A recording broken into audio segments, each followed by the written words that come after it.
Good morning guys, ശുഭദിനാശംസകൾ. എല്ലാവർക്കും നല്ലത് വരട്ടെ.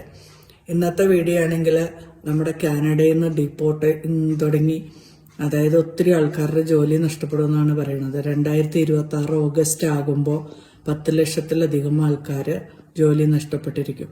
അപ്പം അതിന് കാരണങ്ങൾ അവിടെ ഉണ്ടായ വിസ നിയമങ്ങളാണ്. അവർ വിസ റിന്യൂ ചെയ്യാനുള്ള കണ്ടീഷൻസ് എല്ലാം മാറ്റി. അപ്പോൾ PR കിട്ടാതെ ആൾക്കാർ വളരെയധികം ബുദ്ധിമുട്ടാണ്. 2021 ശേഷം അവിടെ എത്തിയ ആൾക്കാരെല്ലാം, കുറേ ആൾക്കാർക്ക് അവർ PR കിട്ടാത്തത് കൊണ്ട് ഒരു ഹോപ്പും ഇല്ലെന്നാണ് പറയണത്. കുറേ ആൾക്കാർ പറയുന്നുണ്ട് അതിനുശേഷം വന്ന ആൾക്കാർ 10-7 ആൾക്കാർ വീതം മിക്കവാറും ജോലി നഷ്ടപ്പെടാൻ സാധ്യതയുണ്ട്. പിന്നെ ഒൻറ്റാറിയോ എന്ന് പറഞ്ഞ സ്ഥലത്ത് ഇപ്പോൾ പുതിയ ജോലി സാധ്യതകൾ ഉണ്ടെന്നും പറയുന്നുണ്ട്.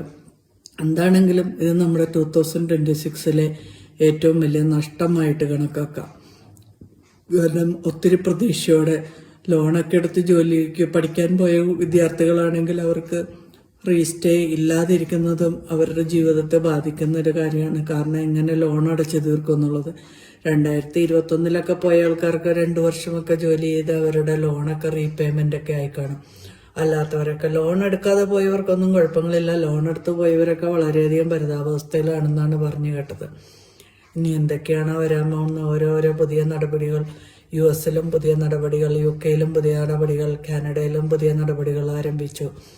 അതോടൊപ്പം തന്നെ ഒരു സന്തോഷ വാർത്തയായിട്ട് പറയുന്നത് ഓസ്ട്രേലിയയിൽ 40 ഹോസ്പിറ്റലിൽ പുതിയ നഴ്സുമാരെയും ആൾക്കാരെയൊക്കെ എടുക്കുന്നുണ്ടെന്നാണ്. അതൊരു സന്തോഷ വാർത്തയാണ്. അപ്പം നഴ്സുമാരായിട്ട് മൈഗ്രേറ്റ് ചെയ്യാൻ ആഗ്രഹിക്കുന്ന ആൾക്കാർക്ക് ഓസ്ട്രേലിയ ഒരു നല്ലൊരു സാധ്യതയായിട്ട് കണക്കാക്കാം. പക്ഷെ ബാക്കിയുള്ള പ്രൊഫഷനിലുള്ളവർക്ക് എല്ലാവർക്കും എന്ത് സംഭവിക്കുമെന്നുള്ളതാണ്. പ്രത്യേകിച്ച് സ്റ്റുഡൻറ് വിസയിൽ പഠിക്കാൻ പോയ കുട്ടികളെയാണ് ഇത് കൂടുതലധികം ബാധിക്കുന്നത്. കാരണം അവർ പാർട്ട് ടൈം ഒക്കെ ചെയ്ത് എങ്ങനെയെങ്കിലും ലോൺ അടച്ചു തീർക്കാമെന്നുള്ള വളരെ പ്രതീക്ഷകളും, അതിനുശേഷം 5 വർഷത്തിന് ശേഷം PR കിട്ടി അവിടെ സ്ഥിരതാമസമാക്കാം എന്നുള്ള പ്രതീക്ഷയിലൂടെ പോയവരാണ് വളരെയധികം സങ്കടാവസ്ഥയിലായിരിക്കുന്നത്. എനിവേ, നമുക്ക് ജീവിതത്തിൽ വരുന്ന എല്ലാ പ്രതിസന്ധികളും തരണം ചെയ്ത് മുമ്പോട്ട് പോകേണ്ടത് ജീവിതത്തിന്റെ അത്യാവശ്യമായതുകൊണ്ട്, ജോലി നഷ്ടപ്പെട്ടു എന്ന് ഓർത്തിട്ട് ലോൺ ഇല്ലെന്നുണ്ടെങ്കിൽ വിഷമിക്കേണ്ട. ലോൺ ഉണ്ടെങ്കിലും നമ്മൾ വന്ന് നമ്മുടെ സ്വന്തം രാജ്യത്ത് എന്തെങ്കിലും ജോലികൾ കണ്ടുപിടിച്ച് നമുക്ക് പറ്റിയ ജോലി സാധ്യതകൾ നോക്കി ജോലി കിട്ടുന്ന അനുസരിച്ചിട്ട് മുമ്പോട്ട് പോവുക, ലോൺ അടയ്ക്കുക എന്നുള്ളതാണ്. അപ്പം നമ്മളിപ്പോൾ എവിടെ ചെന്നാലും സേഫ് അല്ല എന്നുള്ളതാണ്.